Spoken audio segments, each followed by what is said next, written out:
And we are back with the third segment of the GSMC Basketball Podcast, brought to you by the GSMC Sports Network. And in this third segment, we are going to be doing a quick recap of all the games that went down last night. I already did a recap of like the two big games for me. The Knicks going up against Philly and the Clippers going up against Minnesota. Minnesota, as the meme would say. But now, we are going to go into another big game, which is the Indiana Pacers beating the Oklahoma City Thunder 121 to 111. Now, I say this about OKC every single time. Like, they win against some really competitive teams, but then they find themselves losing against teams that they shouldn't be losing to. And the Pacers are one of those teams. Now, the Pacers, again, they are a hit or miss team. If they are absolutely on with the three ball, if they are hitting their shots, no one is really going to be able to beat them. However, if they aren't hitting their shots, that's when they become a weak team. And they become a weak team because they do not have any type of defense to fall back on. I say this every single time on the show segment when talking about the Pacers, but it becomes much more apparent whenever you watch them play.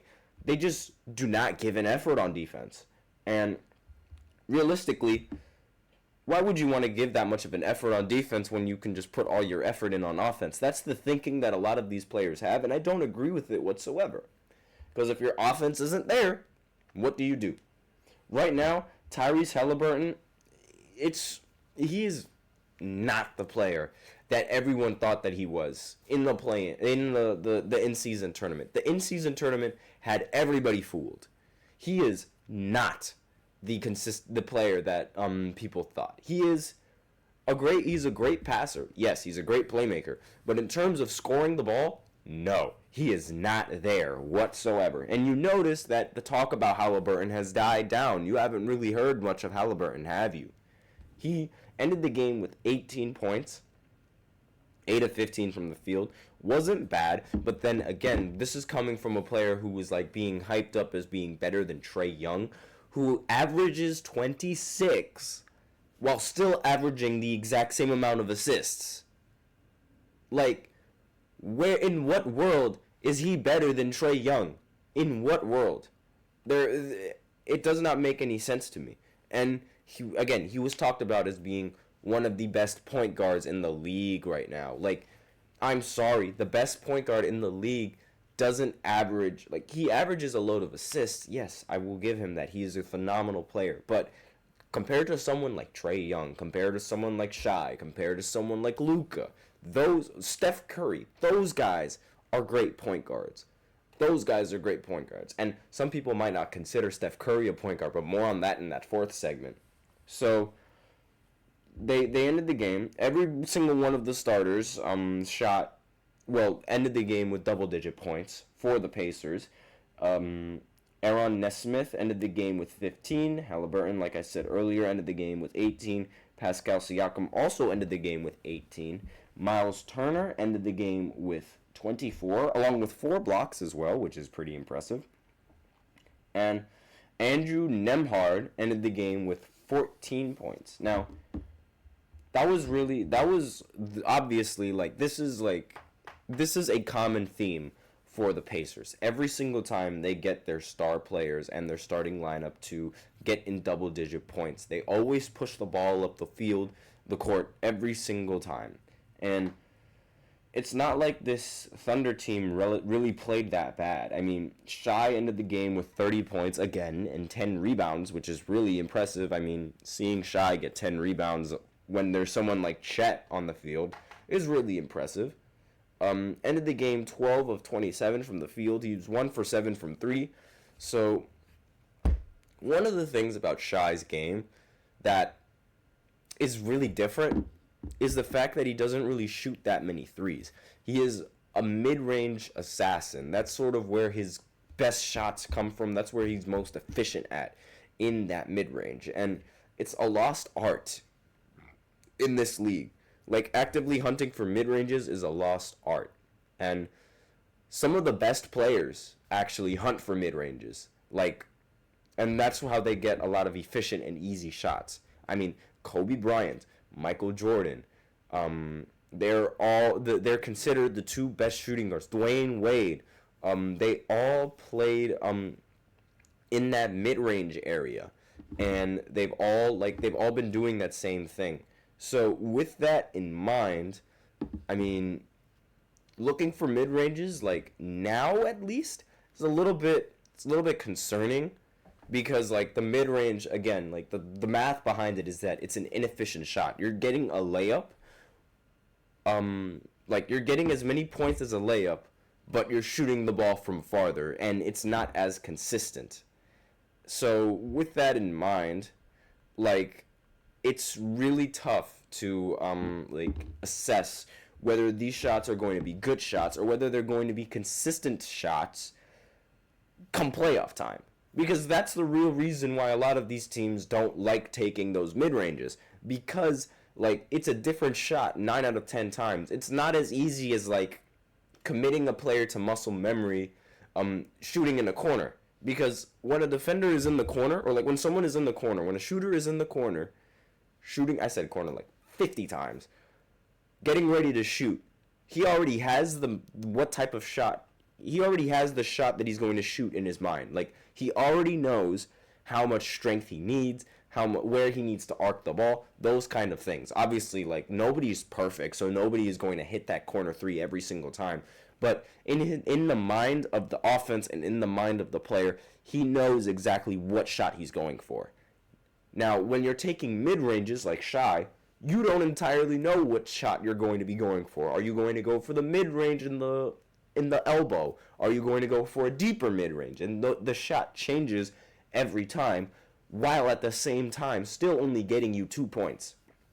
And that's sort of been the logic behind, like, the mid-range and why it's been an unreliable shot and why teams don't really like taking it anymore. So come playoff time, not entirely sure if this is the best approach. Chet Holmgren ended the game with 15 points and 13 rebounds. A lot of people like to comment on his efficiency, and his efficiency being the reason why he's Rookie of the Year. Well, 6 of 16 from the field. He ended with more shot attempts than points. Victor Wembanyama's better. But I digress. So, with this game, I mean, it obviously still raises questions for the Thunder. Like, what is their true ceiling? We have no idea what their true ceiling is, because they keep beating these great teams, but then they end up losing to some mediocre teams. And it's like, why are you losing to these mediocre teams after beating such great teams? It does not make any sense to me. And it's like, it really is, like, it's concerning. Like, their most recent disappointing loss was against the Lakers. I mean, after beating the Suns in March. Like, on Sunday, March 3rd, they beat the Suns 118 to 110. Then they go to the LA and they end up losing to the Lakers. How does that work? Granted, might be because they came off of a back-to-back. So coming off of back-to-back games is like really, it's a difficult task. It's not something that's easy. However, did they come off a back-to-back in this game? No, they did not. They did not come off a back-to-back in this game. So there was no excuse for them losing to this Pacers team. Moving on to some other games. Oh, you guys are gonna love this one. The Bucks ended up losing again to the Kings. Now, the Kings, they're full of a bunch of snubs. I'm not even going to lie to you guys. These Kings are full of snubs. De'Aaron Fox got snubbed. Domantas Sabonis also got snubbed. He was top 10 in the MVP ladder, and he didn't even get an All-Star appearance. Like, this is why the fan voting needs to be abolished, because nobody in the fan votes wanted Sabonis in that All-Star game. Why? He's a triple-double, he's a double-double machine, and arguably a triple-double machine as well. Does not make any sense to me, and it shows that a lot of these people don't know basketball. Sabonis ended the game 22 points, 11 rebounds, 8 assists. De'Aaron Fox, also having a phenomenal season, also got snubbed at the point guard position, by the way. Ended the game with 29 points, 7 assists, and 6 rebounds. And Malik Monk, who comes off the bench, ended the game with 25 points, shot 9 of 19 from the field. I believe that him and De'Aaron Fox, they combined for 54 points. So, really, the fact that these two players, like, and Sabonis, like, if you want to add Sabonis in there, I mean, I wouldn't really want to add Sabonis in there because that just would be unfair, like, to that scoring list. Now, Harrison Barnes, he ended the game with 16 points, 6 of 12. Kevin Huerter ended the game 4 of 10 from the field. And overall, dominant win for the Kings. They shot 45% from 3, 53% from the field, and that's sort of been like the difference maker compared to the Bucks in this game. The Bucks ended up shooting 7 for 39 from 3. Damian Lillard ended the game 2 of 12. He is a problem. It's come to the point where Damian Lillard is a problem to this team. Right now, he's just shot chucking. He's not doing he's not making consistent enough production for this team. And I'm starting to think that it might be because there's a little bit of pressure. There's a lot more pressure and a lot more expectations coming in for Damian Lillard in this season because he's on the Bucks and because he's on a great team. So, with this in mind, it makes sense how he's struggling to shoot the ball really efficiently. I mean, 2 for 12 from the field. Like, and this is, I'm sorry, but this bad shooting, it's been going on the entirety of this season. And I blame it on Doc Rivers a lot of the time because he doesn't make the adjustments that he needs to. But Damian Lillard is not out of the woods when it comes to the reason why this Bucks team isn't where they should be. That is a major problem. I'm sorry, it is a big problem because this terrible shooting is hurting the team more than it is helping the team. And on Portland, there was really no pressure and he could take whatever shot he wants. But now he needs to be consistent. He's not being consistent whatsoever. He shouldn't have been an all-star this year. A lot of people don't, after looking at his numbers compared to Trae Young's numbers, Jalen Brunson's numbers, all of those numbers, he should not have been an all-star starter this year, but I digress. Giannis Antetokounmpo ended the game 30 points, 13 rebounds. He does everything in his power that he can to try to make this Bucks team win, and it's just they cannot do it. And it's infuriating. Fire Doc Rivers. He's going to be fired at the end of this season, most likely. I would fire him at the end of this season. I'd find a completely new coach because I am sorry, cannot stand him. That's just me, though. And, again, nobody shot well in this game. And it's why are they taking so many shots if they're not shooting well? But they should not have lost that game. Now, let's move on to another team in the Eastern Conference that's better. The Boston Celtics. They ended the game 123-107 against the Utah Jazz. 51 wins this season. I'm not entirely sure if I mentioned this in the last podcast, but they were the first team to reach 50 wins. And the cherry on top is that Jason Tatum ended this game with 38 points. So he went off this game in a game that they absolutely needed him to go off. Derek White also went off, ended the game with 24 points. Drew Holiday, 16 points. There was no Kristaps Porzingis in this game, but that's absolutely no problem. This team has enough offense and enough defense to produce. Also, no Jaylen Brown in this game, so they really needed that. They really needed that sort of that performance from Jason Tatum in order to keep them afloat. Even though this Utah Jazz team is rebuilding, not really much that needs to be touched upon with this game. Because, again, the Utah Jazz, they're rebuilding. They do have great pieces on offense, but their defense is kind of suspect. Which is ultimately what really hurts the Utah Jazz. And what hurts a lot of teams. Because their offense is there. It's just the defense is really, really bad. And I don't really need to talk much about this game because it's it's a top team going up against a rebuilding team. I mean, we expected these kind of results from Boston. And there's nothing really much that needs to be said. Next, we're going to talk about the Wizards going up against the Memphis Grizzlies. Now, two bottom-feeding teams. So, now, recently, I haven't really talked much about the Wizards on this podcast. So Jordan Poole, he's been on the bench, and he's been coming off the bench, and he's still the same player that everyone expects him. He's still the exact same player. He is an arrogant and cocky basketball player who sees himself as the best player on the floor every second of the day. And there's nothing wrong with seeing yourself as the best basketball player on the floor. You just have to play like it, and he doesn't play like it. This is far from what we thought he was going to do on the Wizards, because, again, he has the green light to take whatever kind of shot he wants. Now, the fact that he's not being consistent with those shot selections is ridiculous to me. Like, he's infuriating to watch. There was this one moment in the season where he literally just walked up from, like, he shot the ball from literally half court. He literally just walked up the court and just threw it up there like he's Steph Curry, and it didn't even hit the rim. And I'm like, what are you doing? Like, do you practice that shot? Last I checked, you are not Steph Curry. Last I checked, you are not LeBron James on a heat check. But, like, I just don't know, like, what's the thinking behind them. I really don't. Because I don't think we've ever seen a player that has the green light to shoot, that's been talked about as being the next man up, who has his own team. I don't think I've ever seen him get worse and get benched.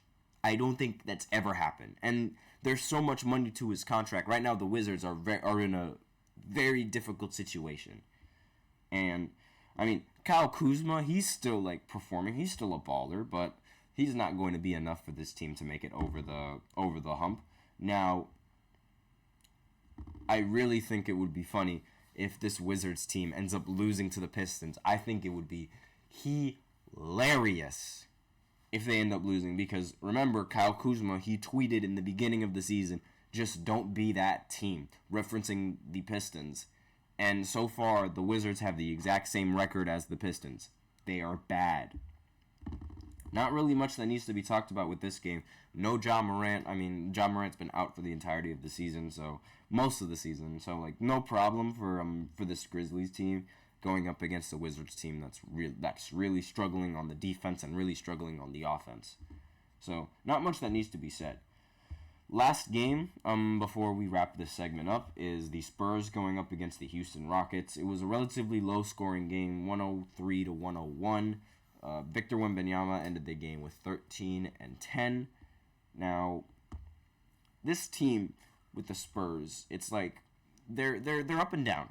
They have their moments, but most of the time they have their bad moments, and they're just 1 point guard away from making this team a little bit more competitive than straight bottom feeders. And this Houston team, they really need to build it. Unfortunately, I totally didn't talk about this before, but Sengun went out with an injury a few games ago, and now this sort of puts Houston in a problem, because Sengun is that player that you need to build around, and when he's not there on the team, I'm not entirely sure how much. I don't know if this team can make a play-in push. I don't know if this team is going to be able to make that push to the play-in. I think the play-in is locked for the Lakers and the Golden State Warriors, and no team is going to be able to back them or going to be able to pass them. So I think now Houston should really be on like a tanking mode. They should try to build through the draft now to see if they can get something else for Sengun to work with, because realistically this team isn't going to go nowhere. This team isn't going to make it far, but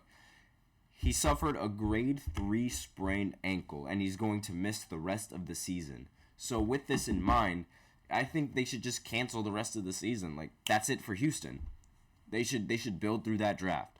But with that, we are out of time, and that's all the games that ended up going down with the NBA recap. So next we are going to go into the fourth segment where we talk about if Steph Curry is really a point guard or if he's not a point guard, because Isaiah Thomas from the Pistons had a lot to say about that on Draymond Green's podcast. So I'll be right back after this short break.